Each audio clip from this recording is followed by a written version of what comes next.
Hello everyone, आप सभी का स्वागत करता हूं। मैं शोएब अहमद आपके अपने चैनल पीडब्ल्यू नर्सिंग वाला के अंदर। और मेरे प्यारे साथियों, आज अपन पढ़ने जा रहे हैं एक इंपॉर्टेंट टॉपिक जो है साइकोथेरापीज।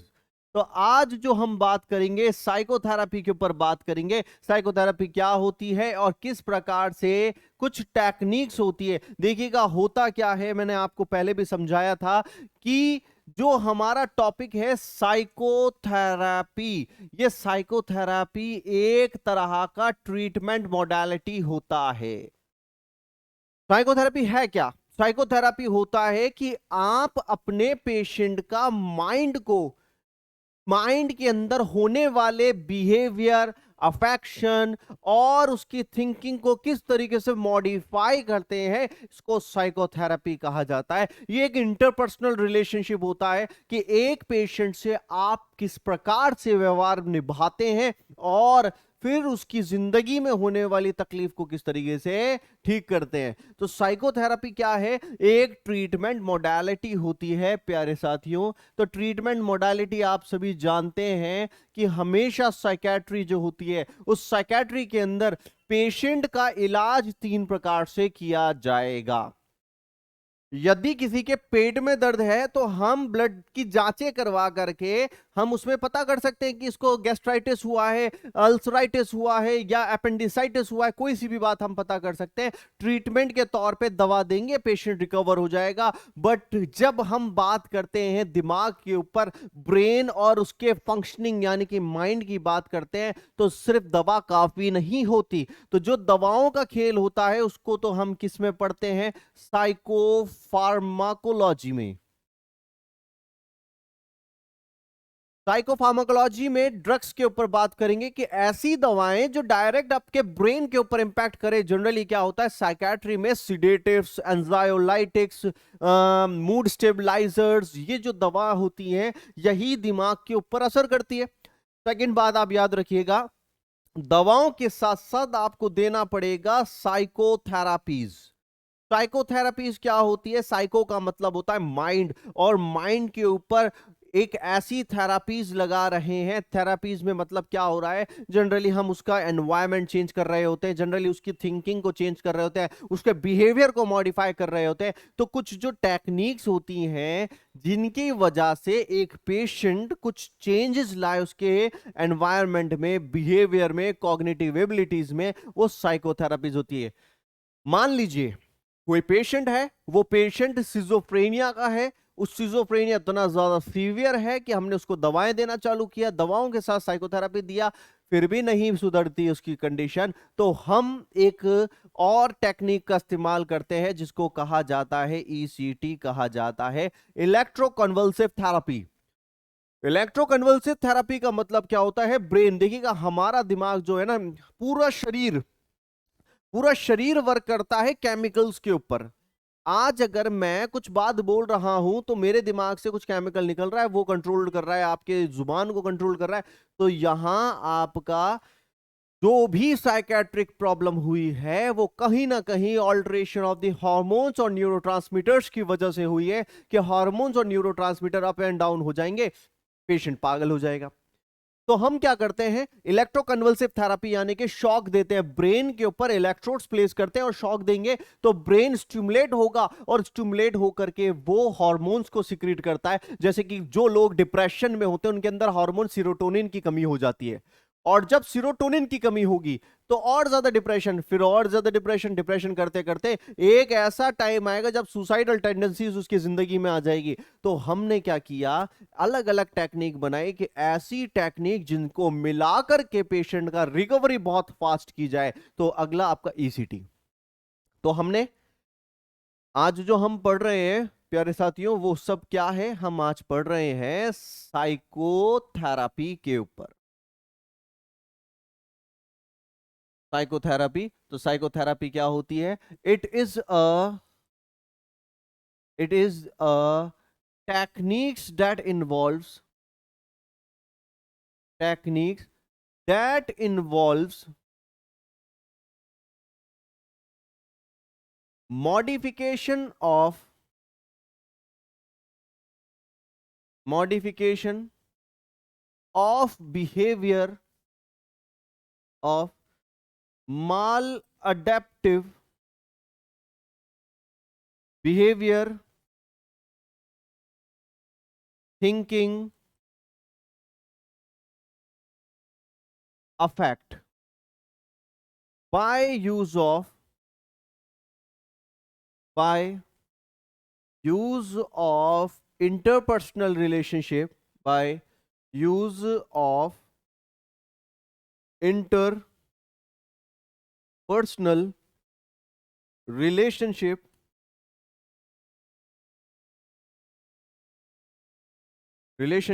And various techniques. तो हम क्या करने वाले हैं, हम एक, जब साइकोथेरेपी की बात करें तो साइकोथेरेपी में सबसे इंपॉर्टेंट पॉइंट जो आता है वो है आईपीआर का मेंटेन होना, इंटरपर्सनल रिलेशनशिप का, कि पेशेंट के साथ हम अच्छे से एक बॉन्डिंग बनाएं। और बॉन्डिंग का पर्पस है थेराप्यूटिक पर्पस। थेराप्यूटिक का मतलब होता है जब भी एक नर्स पेशेंट रिलेशनशिप होगा वो थेराप्यूटिक एम के ऊपर होगा कि पेशेंट की रिकवरी कराए, और इसके साथ साथ हम कुछ टेक्निक का इस्तेमाल करते हैं, उन सब को कहते हैं साइकोथेरापी कहा जाता है।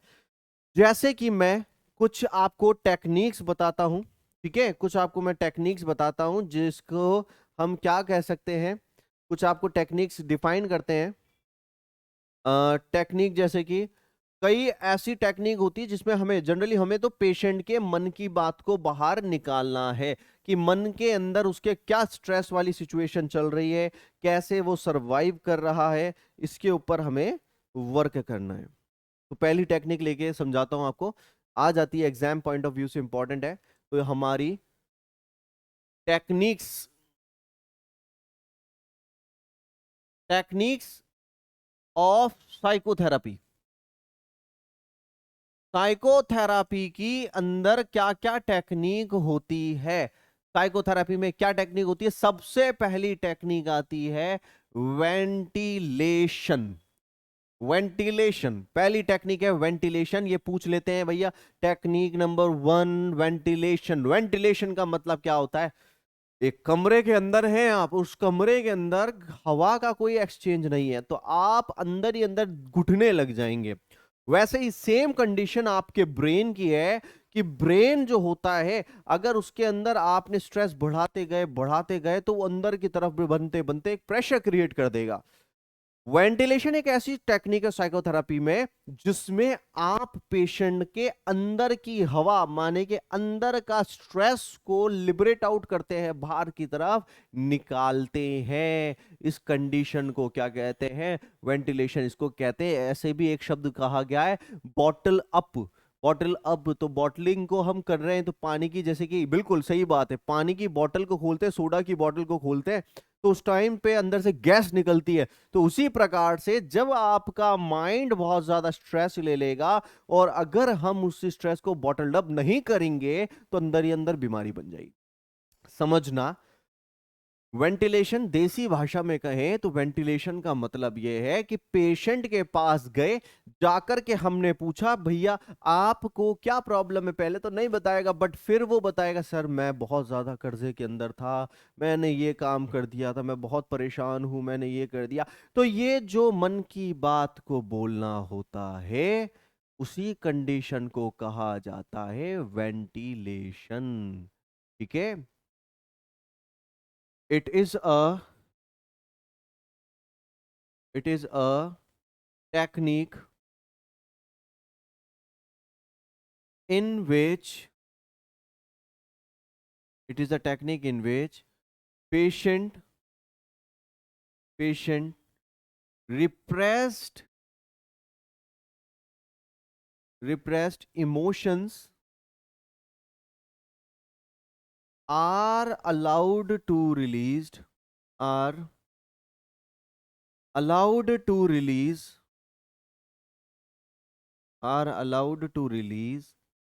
from his mind, from his or her mind, by allowing him to express, allowing him to express verbally। मैंने पेशेंट को अलाउ किया कि आप आपके मन में जो जो बातें हैं वो आप निकालिए। इसी को कहते हैं वेंटिलेशन टेक्निक। आपने क्या कहा, पेशेंट को बोला आप मन में जो भी आ रहा है भाई निकालो, बताओ हमें। वेंटिलेशन बेस्ट टेक्निक है, वेंटिलेशन। वेंटिलेशन के बाद सेकंड टेक्निक आती है, इस टेक्निक को कहते हैं एब रिएक्शन। क्या टेक्निक है? एब रिएक्शन टेक्निक। अब देखो एब रिएक्शन टेक्निक का मतलब क्या होता है। कोई यादें, पुरानी यादें मेरे दिमाग में बैठ गई, समझ रहे हो आप, रिप्रेस्ड हो गई, पुरानी याद है वो मेरे दिमाग में बैठ गए, "अरे यार ये याद है, पुरानी याद है", और चीज की वजह से ऑटोमेटिक अंदर ही अंदर टेंशन हो रही है, समझ नहीं आ रहा है। फिर हम क्या करेंगे, हम उस पुरानी याद को, वो उसके दिमाग में, जैसे कई साइकेट्रिक पेशेंट होता है उनकी दिमाग में वो यादें बैठ जाती है और वो हमें वर्बली बोल करके नहीं बता पाते, बट हमें उनके पेरेंट्स, रिलेटिव, उनके लोगों ने बताया कि इसके दिमाग में ये चल रहा है कि सर इसके वहां पे एक बार आग लग गई थी कमरे में, सपोज कीजिए आग लग गई थी, उस आग का दिमाग में इसके बैठी हुई है आग का।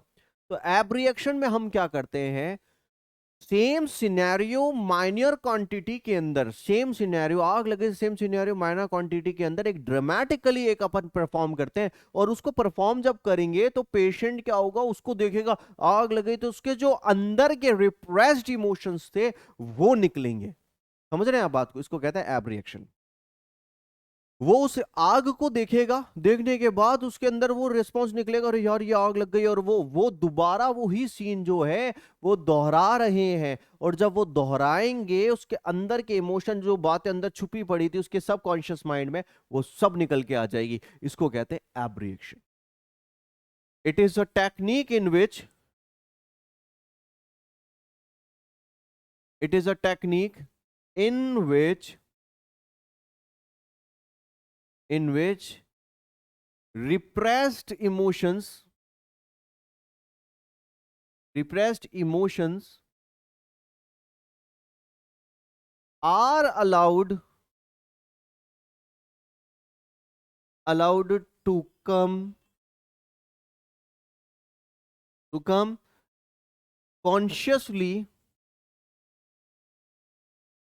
consciously by performing, consciously by performing the, by performing the same condition, the same condition dramatically, dramatically। कि हमने सेम कंडीशन को दोबारा परफॉर्म किया ड्रामेटिकली, जिससे उसके रिप्रेस्ड इमोशन जो सबकॉन्शियस माइंड में थे वो कॉन्शियस माइंड में आएंगे और वो अपनी फीलिंग्स को एक्सप्रेस कर पाएगा। इसको कहा जाता है एब रिएक्शन। देन आफ्टर थर्ड आता है आपका री एनफोर्समेंट, री एनफोर्समेंट।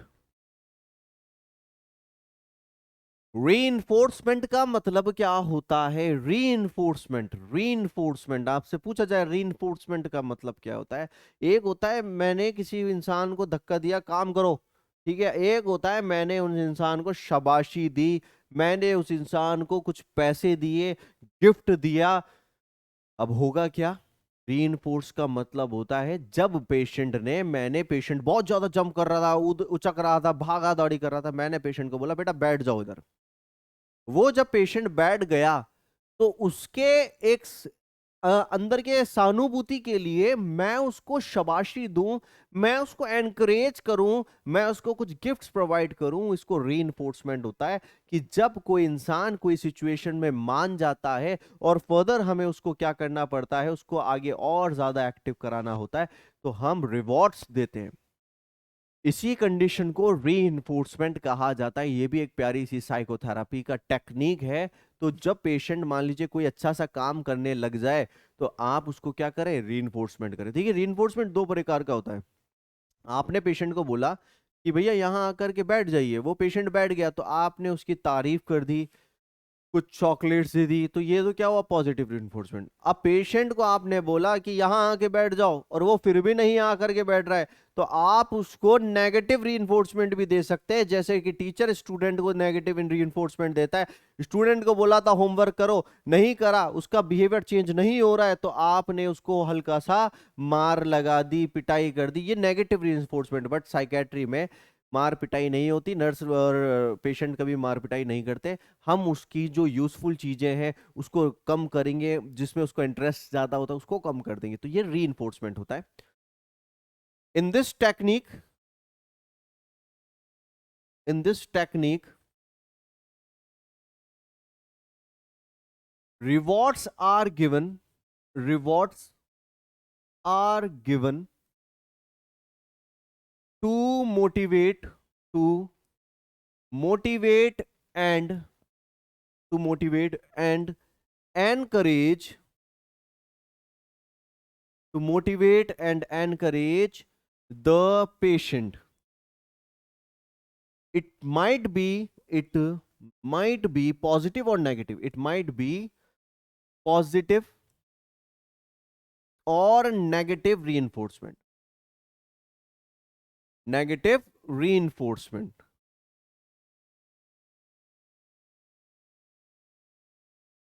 ये हो सकता है पॉजिटिव भी हो सकता है, नेगेटिव भी हो सकता है। Example, when patient, when patient follows order, then gift can be given, gift can be given। तो जब पेशेंट फॉलो कर लेगा ऑर्डर, तो हम उसको कुछ गिफ्ट भी दे सकते हैं। इसको क्या कहा जाता है, इसको कहा जाता है आपका रीइंफोर्समेंट, वो भी पॉजिटिव रीइंफोर्समेंट किया। अब देखिएगा, चौथी टेक्निक होती है वर्क,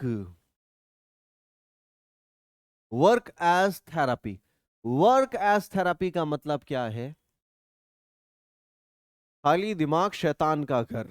अब यहां एक चीज याद रखिएगा, जब कोई इंसान कोई डिप्रेशन में हो या कोई भी बीमारी में हो, अगर हम उसको पूरे टाइम एम्प्टी रखेंगे, खाली पटके रखेंगे, तो अंदर ही अंदर वो सोचता रहेगा, सोचता रहेगा, और एक ऐसा चक्रव्यूह बना देगा सोच सोच करके, जिससे निकलना भारी है। तो हम क्या करते हैं, पेशेंट का पूरे दिन भर का शेड्यूल फिक्स करते हैं कि सुबह उठेगा भाई 6 बजे, 6 बजे उठते ही प्रेयर करेगा, प्रेयर करते ही कुछ आपका नाश्ता करेगा, नाश्ता करने के बाद वो जाएगा एक्सरसाइज के लिए, एक्सरसाइज से आएगा, आकर के थोड़ा सा रेस्ट करेगा 15 मिनट के लिए, 15 मिनट्स के बाद वो वापस जाएगा खेलने के लिए, खेलने के बाद ग्रुप थेरापी में जाएगा, ग्रुप थेरापी के बाद वो आएगा 12-1 बजे, फिर थोड़ा सा खाना पीना करेगा, खाना पीना करने के बाद थोड़ा 2 घंटे का रेस्ट लेगा, फिर देन वापस वो जाएगा। तो ये शेड्यूल पूरा होना जरूरी है। अब देखिए यहां वर्क एज अ थेरापी में क्या करते हैं, पेशेंट जैसे जैसे रिकवर होने लगा, तो हम उस पेशेंट को उसके लायक का काम उसको देंगे, और वो उस काम के अंदर एंडल्ज हो जाएगा, तो जिससे क्या होने वाला है, वो अपना फोकस वर्क पे रखेगा, इससे रिक्रिएशन, रिहैबिलिटेशन का काम होना चालू हो जाएगा। तो बिजी रखना जरूरी है। Providing patient, providing patient the work of their, the work of their choice, the work of their choice, according to their, according to their capabilities, according to their capabilities, just to, just to ensure busy, yeah, just to ensure uh, busy schedule। तो busy schedule रहे, इसलिए हम उनको choice का, उनके choice का हम क्या काम करते हैं, हम उनको काम में लगा देते हैं। क्या लगा देते हैं, काम में लगा देते हैं। तो यहां work as a therapy, work as a therapy के बाद पांचवा होता है एक्सप्लेनेशन टेक्निक। एक्सप्लेनेशन टेक्निक, अब एक्सप्लेनेशन टेक्निक को समझिए, एक्सप्लेनेशन टेक्निक क्या होती है। एक्सप्लेनेशन का मतलब है पेशेंट ने मुझे कोई बात बताई, अब मैं उस बात को क्या करूं, मैं उस बात के ऊपर एक कंक्लूजन निकालूं। और कंक्लूजन ऐसा नहीं, कोई जजमेंटल कंक्लूजन नहीं होना चाहिए। पेशेंट ने मुझे बताया कि मैंने ऐसा ऐसा काम किया था, मैं इस वजह से परेशान हूं, और अपन ने जजमेंट लगा दिया, नहीं। एक्सप्लेनेशन में हम क्या करते हैं, जो भी उसके मिसकंसेप्शंस हैं, मान लीजिए वो ये बोल रहा है कि सर मैं रात को निकलता हूं तो मेरा एक पैर गायब हो जाता है, तो आप उसके जो ये मिसकंसेप्शन है इसको एक्सप्लेन करेंगे कि कभी भी ऐसा नहीं हो सकता कि आपका पैर गायब हो जाएगा या पैर कट गया, ब्लीडिंग होगी तो ऐसा हो जाएगा। तो हमें करना क्या है, जो भी पेशेंट का मिसकंसेप्शन आ रहा है उस मिसकंसेप्शन को एक एक्सप्लेनेशन दे करके सेट करना है कि उसका माइंड सेट हो जाए। तो इस कंडीशन को क्या कहते हैं, explanation technique. It is a technique, it is a technique in which it is a technique in which patient misconception are corrected by providing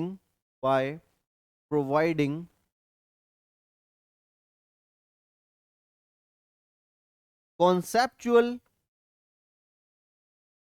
explanation। जो जो पेशेंट में प्रॉब्लम उसको फील हो रही है, तो हम उसको क्या करेंगे, कोई भी मिसकंसेप्शन है उस मिसकंसेप्शन को हम क्या करने वाले हैं, एक अपन उसके एक्सप्लेनेशन दे करके हम उसको ठीक करने की कोशिश करेंगे। जो उसके दिमाग में गलती है उसको अपन ठीक करने की कोशिश करेंगे। तो ये भी एक टेक्निक होती है, एक्सप्लेनेशन टेक्निक। देन आफ्टर आपकी सिक्स्थ टेक्निक आती है रिलैक्सेशन टेक्निक। रिलैक्सेशन टेक्निक, तो रिलैक्सेशन टेक्निक क्या होती है? रिलैक्सेशन टेक्निक होती है जब भी कोई इंसान, देखिए होते कौन है, जो इंसान साइकेट्रिक पेशेंट होते हैं, मेंटली इल पेशेंट होते हैं, वो सब गुजर रहे होते हैं स्ट्रेस से।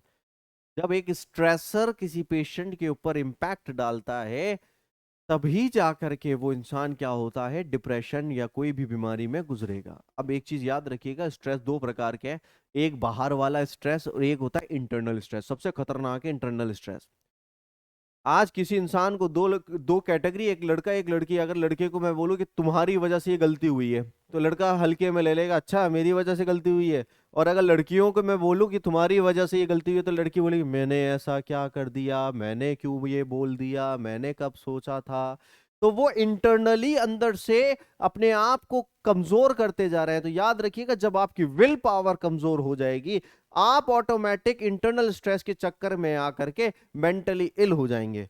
तो सबसे बड़ी बात है कॉन्फिडेंस। तो कॉन्फिडेंस क्या चीज है, कि जब आपके अंदर कोई स्ट्रेस से आप गुजरो, तो आप रिलैक्सेशन टेक्निक का लगाइएगा। जैसे कि मान लीजिए कभी आपके ऊपर स्कूल का वर्क बहुत ज्यादा हो गया, कॉलेज की पढ़ाई ज्यादा हो गई, नॉट सेट के पेपर का बोझ बहुत बड़ा हो गया, तो आप क्या करें, कुछ टाइम के लिए आप 1-2 घंटे के लिए रेस्ट कर लें, 4-5 दिन के लिए रेस्ट कर लें, मजे करके आए, खेलें कूदें। तो इससे क्या होगा, आपका माइंड वापस रिफ्रेश हो जाएगा। जैसे कि आपको एग्जांपल देता हूं, रात को आप सो जाते हैं, पूरे दिन भर काम करिए और रात को सो जाइए, तो ये सोने का जो है ये भी एक तरह की रिलैक्सेशन टेक्निक है। आप रिलैक्स हो रहे हैं, तो इंप्रूवमेंट लाना है साइकोथेरेपी के जरिए, तो रिलैक्सेशन टेक्निक भी इंपॉर्टेंट होती है।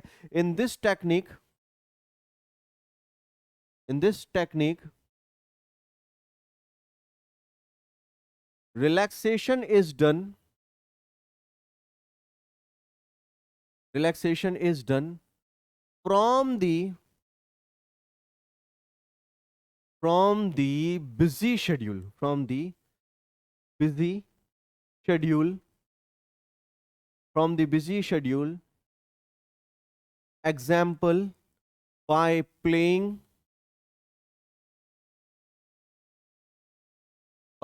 games, sleeping, praying, listening तो ये जो भी टेक्निक्स हैं ये सब टेक्निक क्या करती है, पेशेंट को सुधारती है। तो हमारी जो ये रिलैक्सेशन टेक्निक है, इस रिलैक्सेशन टेक्निक के अंदर आप क्या देखेंगे, इस रिलैक्सेशन टेक्निक के अंदर आप देखेंगे कि पेशेंट जो है वो पेशेंट की कंडीशंस को हम सुधार रहे हैं, खेल कूद के जरिए उसको रिलैक्स कर रहे हैं। तो ये रिलैक्सेशन टेक्निक होती है। रिलैक्सेशन टेक्निक के बाद अगली टेक्निक आती है जिसको कहते हैं suggestion. Suggestion technique. Suggestion technique का मतलब क्या होता है, जैसे कभी कोई इंसान उलझ जाए किसी काम में, तो हम, क्योंकि देखिए एक इंसान है होता है जो खुद पजल्ड अप होता है, बहुत ज्यादा परेशान है।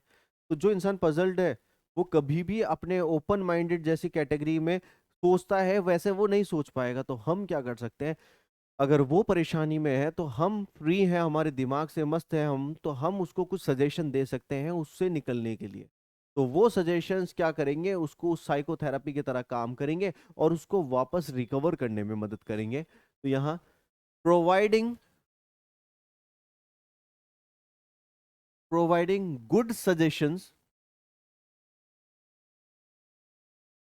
Providing good suggestion just to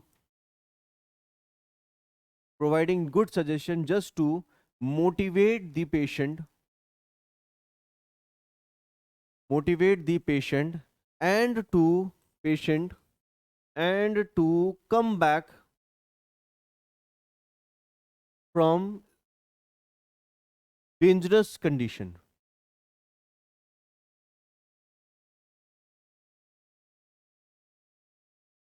वापस कम बैक हो जाए, तो ऐसी कंडीशन से रिकवर करना है, इसको कहते हैं सजेशन करना, सजेशंस देना। तो ये भी एक तरह की टेक्निक होती है। चलिए एक और टेक्निक मैं आपको बताता हूँ जिसको कहते हैं आपका systemic desensitization. Systemic desensitization. Systemic desensitization का मतलब क्या होता है, ये भी आपको बहुत ज्यादा पूछा जा सकता है। सिस्टमिक डिसेंसिटाइजेशन का मतलब है, मुझे डर है किसी भी पर्टिकुलर चीज से। मान लीजिए मुझे बिल्ली से डर है, एनिमल से डर है, कोई सी भी चीज है। तो मुझे आग से डर है, तो ऐसी चीज से मुझे किसी से भी डर है, जैसे एग्जांपल लेते हैं बिल्ली से डर है। तो अगर मेरे सामने बिल्ली आएगी, मुझे फोबिया है बिल्ली से, तो मैं क्या करूंगा, बिल्ली को देखते ही मेरा हाथ पैर फूल जाएंगे और मैं डरने लग जाऊंगा।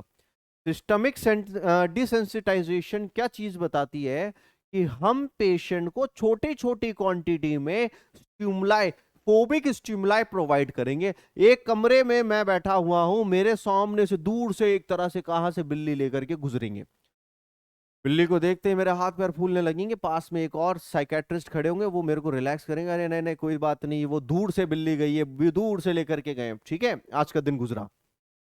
उसके बाद वो जो डिस्टेंस था वो बहुत करीब आ जाएंगे, आधा डिस्टेंस पे आ जाएंगे। आधे डिस्टेंस पे आएंगे तो मैं उस वापस घबराने लगूंगा कि यार ये बिल्ली को लेकर के वापस जा रहे हैं। पास में खड़े जो साइकेट्रिस्ट होंगे वो मुझे और रिलैक्स करेंगे, रिलैक्सेशन टेक्निक देंगे कि नहीं कल जब कुछ नहीं हुआ तो इतने से में क्या होता है और कुछ नहीं होगा। तो इससे मेरा फोबिया जो है वो कम होता जा रहा है। फिर एक ऐसा पॉइंट आएगा कि वो बिल्कुल मेरे करीब लेके आ जाएंगे, तब वो करीब लेकर के आएंगे, मैं वापस घबराऊंगा, तो घबराने के टाइम पे ये और रिलैक्स कर देंगे। तो इसमें क्या होता है, स्मॉल अमाउंट के अंदर हम एक फोबिक स्टिमुलाई को देते हैं और उसको से उसका असर जो होता है डर का वो कम करते हुए चलेते हैं। इसी को कहते हैं systemic desensitization. Small amount of small amount of phobic stimuli, phobic stimuli is provided, small amount of phobic stimuli is provided, and along with relaxation, and along with relaxation, patient is desensitized,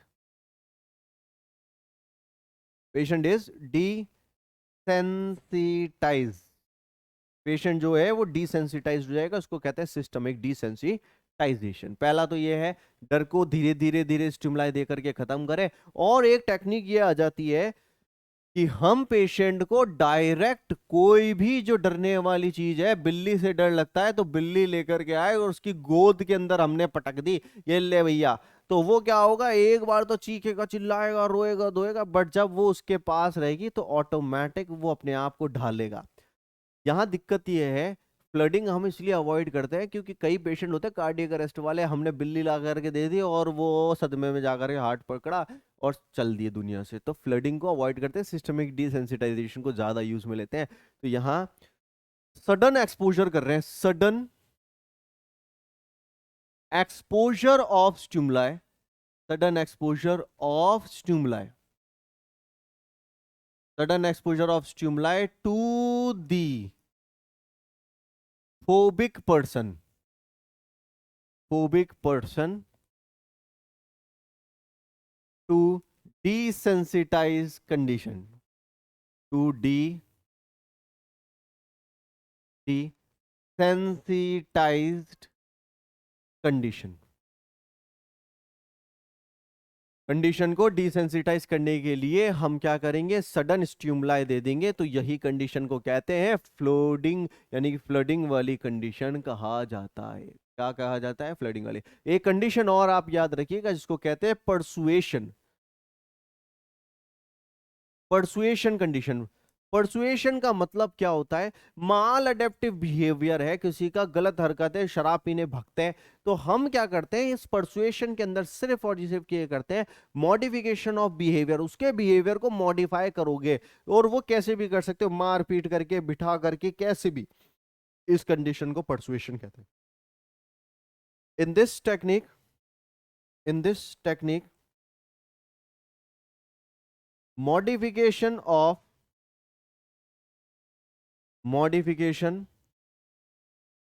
of maladaptive, modification of maladaptive behavior is done।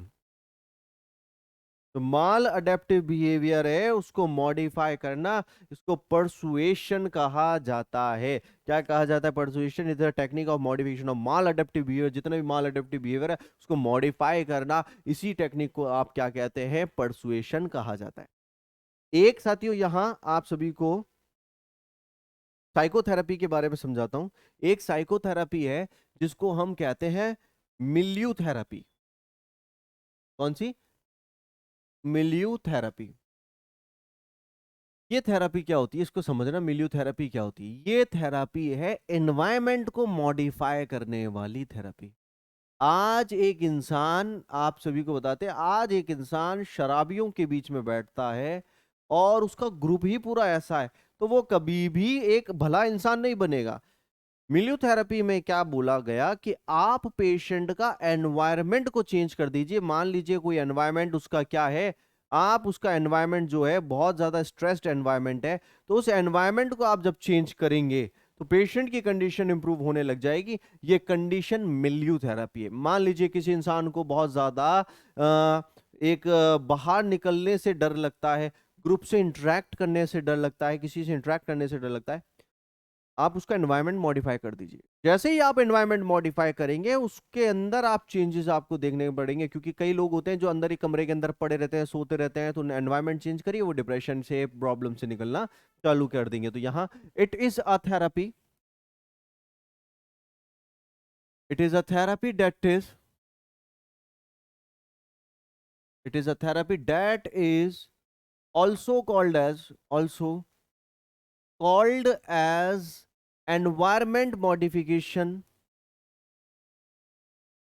environment modification therapy, environment modification therapy. ये क्या कहलाती है, environment modification therapy.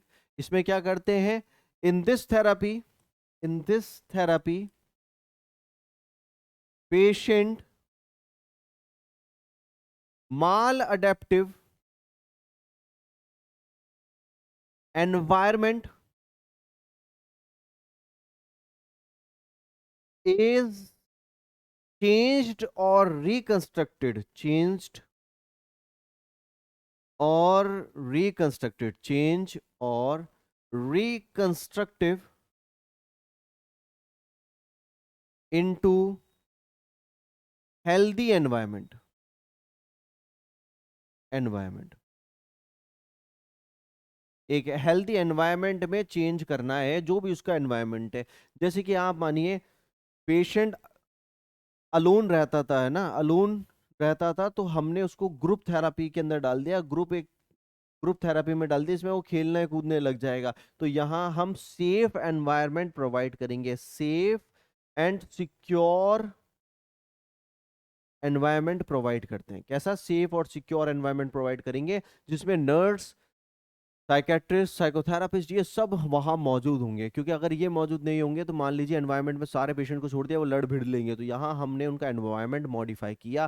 कोई शराबी है तो उसको उस ग्रुप से निकाल करके एक हेल्दी ग्रुप में डाला। कोई बहुत ज्यादा अलोन रहता है तो उसको एक मिलने जुलने वाले लोगों में बिठाया। तो इसको कहते हैं मिल्यू थेरेपी। तो एक therapy milieu therapy.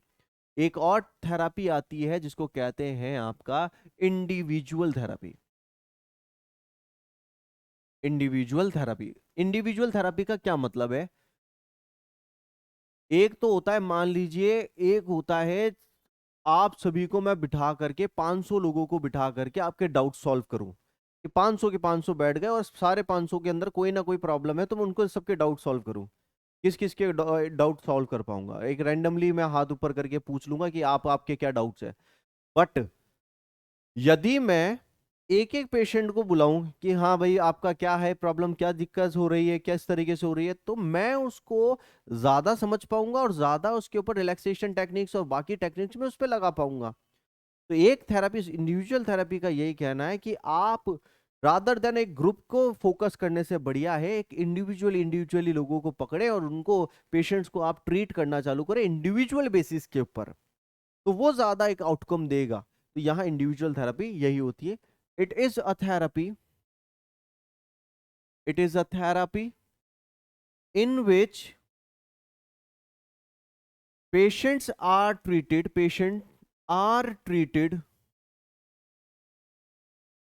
are treated on individual basis, on individual basis, rather than a group, rather than a group। Individual basis के ऊपर हम ट्रीट कर रहे हैं रादर देन अ ग्रुप, कि एक ग्रुप के ऊपर हम फोकस करेंगे। उससे बढ़िया है कि हम क्या करें, एक इंडिविजुअली काम करें। एग्जाम्पल जैसे कि आप गुड आईपीआर इनसे मेंटेन कर पाएंगे, आईपीआर अच्छे से आईपीआर बनेगा। और वो अपनी तकलीफों को, क्योंकि क्या होता है ग्रुप के अंदर बताएंगे तकलीफें, तो वो कोई नहीं बताना चाहेगा मेरे साथ क्या हुआ क्या नहीं हुआ, बट अलग से बताएंगे तो हर कोई सुनने को तैयार होगा। एक थेरापी और आती है जिसको कहते हैं बिहेवियर थेरापी। बिहेवियर थेरापी, ये बिहेवियर थेरापी जनरली आईवी पैवलो और बीएफ स्किनर ने दी थी। तो ये जो थे, इन्होंने बिहेवियर थेरापी में ये बात बताई कि एक इंसान करके सीखता है, कुछ करेगा उसके बाद सीखेगा। मान लीजिए मैंने कोई काम चालू किया, मैंने एक शॉप खोली, उस शॉप के अंदर मैंने कुछ काम चालू किया और काम करने के बाद मेरे को फेलियर हुई। अब मैंने उस फेलियर से ये बात सीखी कि मैंने कहाँ कहाँ किस पॉइंट पे फॉल्ट था मेरा। नेक्स्ट टाइम अब मैं वो काम उस पर करूंगा तो मैं वो फॉल्ट नहीं रखूंगा।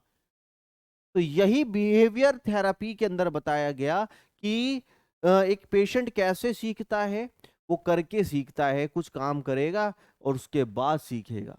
ठीक है, इसी को कहते हैं behaviour therapy. Generally behaviour therapy, अगर आपको किसी को कुछ सिखाना है, एक माल अडेप्टिव बिहेवियर किसी के अंदर है और उसको सिखाना है, तो 6 से 8 हफ्ते का टाइम लगता ही लगता है। कितने? 6 से 8 हफ्ते का टाइम लगता है। और उस 6 से 8 हफ्ते के अंदर उसका बिहेवियर में मॉडिफिकेशन आना चालू हो जाएगा। In this therapy, in this therapy mall adaptive behaviour, mall adaptive behaviour converted into, converted converted into good behaviour, converted into good behaviour, converted into good behavior, maladaptive behavior converted into good behavior by a concept of learning by doing, learning by doing, learning by doing, कि एक जैसे कि एक behaviour therapy में एक बात सिखाई गई थी, आईवी पैब्लो ने एक बात बताई थी। एक चिंपैंजी को क्या किया था, एक पिंजरे के अंदर पैक किया, और थोड़ी दूरी के ऊपर उसने क्या कर दिया, उसने केले रखे। अब हुआ क्या, उस चिंपैंजी के पास कुछ बैम्बू स्टिक्स दी गई थी। वो बैम्बू स्टिक को उसने क्या किया, पहले तो उस बैम्बू स्टिक से वो खेलने लग गया। जब उसको भूख लगने लगी तो उसने उस बैम्बू स्टिक को एक दूसरे में कनेक्ट करके उस केले को उठाने की कोशिश करी। तो होता क्या है, लर्निंग बाय डूइंग में, कि आप पहले कुछ कार्य करते हैं और उस कार्य से सीखते हैं। तो यही बात इस बिहेवियर थेरेपी में बताई। तो जनरली जो बिहेवियर थेरेपी है, ये बिहेवियर थेरेपी 6 से 8 सप्ताह की होती है। It it work when it works when used for